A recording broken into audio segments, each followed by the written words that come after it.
আল্লাহ বলে 3 ধরনের ব্যক্তিকে সাহায্য করা আমি আল্লাহর উপর ওয়াজিব। কয় শ্রেণীর?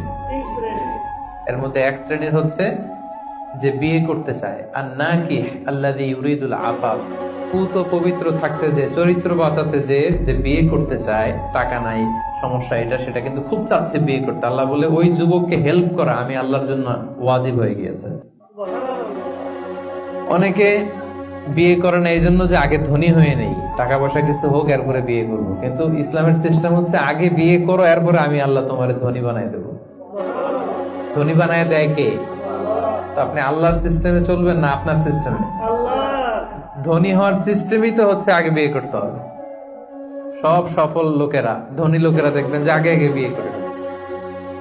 এজন্য আমরা যেন বিয়ে করে হালাল পন্থায় আল্লাহর দেয় যৌবনকে উপভোগ করি।